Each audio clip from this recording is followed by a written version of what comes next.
ಸಿರುಗುಪ್ಪ ತಾಲೂಕಿನ ನಿಟ್ಟೂರು ಗ್ರಾಮದಲ್ಲಿ ಬಂಡೆಕಲ್ಲು ಶಾಸನ ಪತ್ತೆ.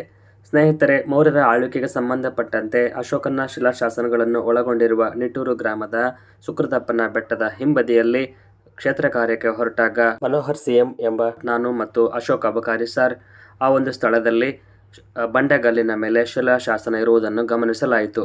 ಇದರಿಂದ ಆ ಒಂದು ಶಾಸನಕ್ಕೆ ಸಂಬಂಧಿಸಿದಂತೆ ವಿವರಣೆಗಾಗಿ ಲಿಪಿ ತಜ್ಞರಾದಂತಹ ಮಾರುತಿ ಭಜಂತ್ರಿ ಸರ್ ಹಾಗೂ ಹಿರೇಬೆಣಕಲ್ ಮಂಜುನಾಥ ದೊಡ್ಡಮನಿ ಸರ್ ಅವರನ್ನ ಭೇಟಿಯಾದಾಗ ಇವುಗಳು ಪ್ರಾಚೀನ ಲಿಪಿಗೆ ಸಂಬಂಧಿಸಿದವು.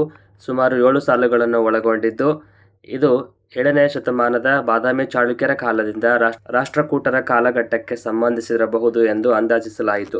ಈ ಶಾಸನದ ಅಕ್ಕಪಕ್ಕದಲ್ಲಿ ಅಂದರೆ ಶಾಂತವರ್ತಿ ಬೆಟ್ಟದಲ್ಲಿ ಸಹ ರಾಷ್ಟ್ರಕೂಟರ ಲಿಪಿಗಳು ಕೂಡ ದೊರೆತಿದೆ ಎಂದು ಈಗಾಗಲೇ ವರದಿಯಾಗಿತ್ತು. ಸದ್ಯ ದೊರೆತಿರುವ ಶಾಸನವನ್ನು ಇತಿಹಾಸ ಸಂಶೋಧಕರಾದ ಗಂಗಾವತಿಯ ಶರಣಬಸಪ್ಪ ಕೋಲ್ಕರ್ ಅವರ ಮಾರ್ಗದರ್ಶನದಲ್ಲಿ ಅಧ್ಯಯನವನ್ನು ಕೈಗೊಂಡಿದ್ದು, ಶೀಘ್ರದಲ್ಲಿಯೇ ಮಾಹಿತಿಯನ್ನು ಒದಗಿಸಲಾಗುವುದು ಎಂದು ಲಿಪಿ ತಜ್ಞ ಮಾರುತಿ ಭಜಂತ್ರಿ ಅವರು ತಿಳಿಸಿದ್ದಾರೆ.